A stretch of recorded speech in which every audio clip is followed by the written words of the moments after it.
आप देख रहे हो न्यूज़ CG24। जी हाँ, हम बताना चाहते हैं कि रायपुर पश्चिम में चौपाटी विवाद का नाम थमने का नाम नहीं ले रहा है। भाजपा 5 दिन से लगातार अनिश्चितकालीन धरने पर बैठे हुए, वही बात आज NSUI के प्रदेश अध्यक्ष नीरज पांडे जी के नेतृत्व में एक यात्रा निकाला जा रहा है। जी हाँ, मैं बताना चाहता हूँ चौपाटी के समर्थन में। आइए हम बात करते हैं NSUI के प्रदेश अध्यक्ष नीरज पांडे जी से। सर, लगातार भाजपा द्वारा पूर्व कैबिनेट मंत्री राजेश मूरत के नेतृत्व में 5 दिनों से अनिश्चितकालीन धरना प्रदर्शन चल रहा है। उसको लेकर आज NSUI एक पद यात्रा किया यूनिवर्सिटी नालंदा परिसर तक। क्या कहेंगे आप? देखिए, लगातार छात्रों की मांग पर यूथ हब का निर्माण वहाँ पर हो रहा है। अब उसके बाद भारतीय जनता पार्टी के नेता असामाजिक लोग अब इस निश्चित पर आ गए हैं कि छात्र छात्राओं की मांगों का भी विरोध कर रहे हैं। हम लोग शांतिपूर्ण तरीके से छात्र छात्राओं के समर्थन में पैदल मार्च कर रहे थे कि यूथ हब का निर्माण होना चाहिए। उस दौरान भारतीय जनता पार्टी के नेता जो डिवाइडर के इस तरफ बैठे हुए थे, वो आकर हमारे साथियों से और छात्र छात्राओं से धक्का मुक्की करने का प्रयास उनके द्वारा किया गया और पत्थर से हमले भी किए गए। कई सारे हमारे छात्र भाई घायल भी हो गए। इस प्रकार से निस्ता करने के लिए अब भारतीय जनता पार्टी के नेताओं के पास कोई मुद्दा नहीं बचा है। 2012 में स्मार्ट सिटी प्लान में राजेश मूरत के द्वारा ही इस यूथ हब का प्रोजेक्ट रखा गया था। अब ये सरकार में नहीं है तो अब इसका विरोध कर रहे हैं। अब छात्र छात्राओं का विरोध करना इनका मुद्दा बन गया है अपनी राजनीति चमकाने के लिए। इनके पास कोई मुद्दा नहीं है। भारतीय जनता पार्टी के नेता मुद्दा विहीन हो चुके हैं, अब छात्रों का विरोध कर रहे हैं और छात्रों के समर्थन में NSUI जब तक यूथ हब का निर्माण नहीं हो जाता लगातार उनके साथ खड़ी रहेगी। सर, भाजपा का आरोप है कि कहीं ना कहीं चौपाटी बनने से असामाजिक तत्वों का वापस बढ़ावा होगा, शराबखोरी होगा, वापस कहीं ना कहीं से छेड़छाड़ की घटना सामने आएगी। क्या कहेंगे इसको लेकर आप? अगर अब उनको लगता है कि वहाँ छात्र छात्राएं असामाजिक हैं तो यह इनकी सोच पर निर्भर करता है। वहाँ पर जो भी भीड़ आज भी लगती है, जो ठेले चौपाटी के रूप में अभी भी लगे रहते हैं, वहाँ पर केवल स्टूडेंट ही इकट्ठा होते हैं। कई सारे यहाँ आसपास में हॉस्टल्स हैं, दीनदयाल उपाध्याय नगर में, कोटा में NIT के हॉस्टल हैं, रविशंकर यूनिवर्सिटी UTD में 6 हॉस्टल हैं। गर्ल्स और बॉयज़ को मिला दिया जाए तो साइंस कॉलेज का हॉस्टल है। तो कुल मिलाकर यहाँ पर जो भी जो क्राउड है वो टोटल स्टूडेंट का है, यूथ का है। तो वो असामाजिक कैसे हो सकते हैं? उनके द्वारा लगातार बाहर निकलकर बहुत सारी जगहों पर जाया जाता है और किसी भी प्रकार से ऐसी उसके जस्ट सामने में थाना है तो कहाँ से वहाँ पे असामाजिक लोग इकट्ठे हो जाएंगे और लोग दारू पीने लगेंगे और लोग नशाखोरी करेंगे। कुछ भी बात, अगर इनके पास कोई मुद्दा नहीं बचा है तो उल जुलूल बात कर रही है भारतीय जनता पार्टी के लोग।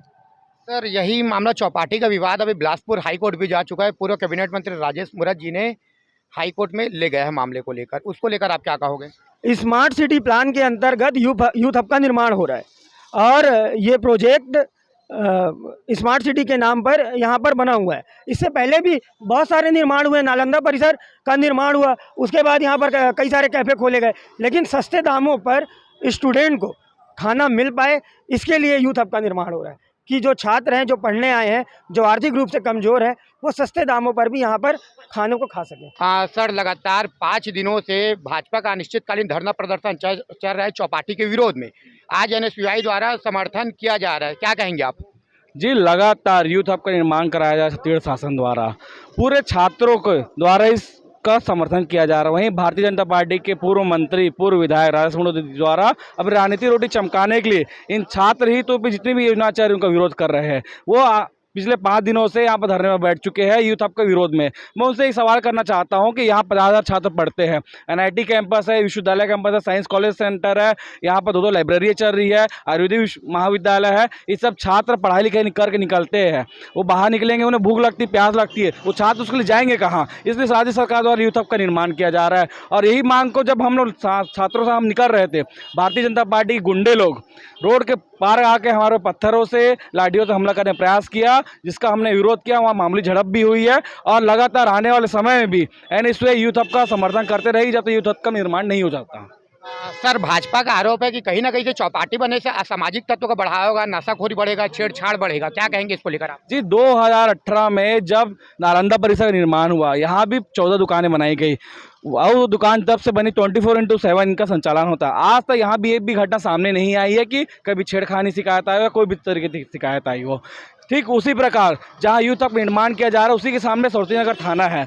मुझे ऐसा नहीं लगता कि थाने के सामने किसी भी असामाजिक तत्वों का जमवाड़ा हो सकता है। पुलिस प्रशासन उन छात्रों के साथ खड़ी आई है, पहले से आज भी खड़ी रहेगी और यूथ हब का निर्माण होगा।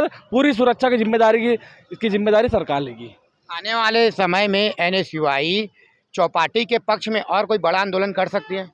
बिल्कुल, आने वाले समय में एनएसयूआई आज हमने कुछ दिन पहले हमने एक हस्ताक्षर अभियान निकाला था, आज हमने एक रैली के रूप में शामिल किया। सोमवार से एनएसयूआई सभी कॉलेजों में जाकर यूथ हब के लिए हस्ताक्षर अभियान चलाएगी और जब तक यूथ हब का निर्माण नहीं हो जाता एनएसयूआई अपने आंदोलन पे खड़े रहेगी साथियों के साथ। जिस प्रकार से आप देख सकते हो कि नीरज पांडे जी का कहना है कि एनएसयूआई लगातार चौपाटी के समर्थन में आने वाले समय में आंदोलन भी करेगी।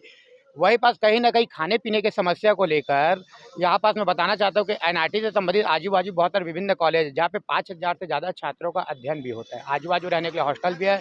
कहीं ना कहीं खाने पीने की समस्या को लेकर चौपाटी बनाया जा रहा है। एनएसयूआई लगातार इसे समर्थन करते हैं। वही पास झड़प की बात भी सामने आ रही है। देखना है कि आने वाले समय में एनएसयूआई जो पक्ष में लगातार खड़ी है चौपाटी का, आने वाले समय में क्या होता है इसका परिणाम। बने न्यूज़ TG24 में।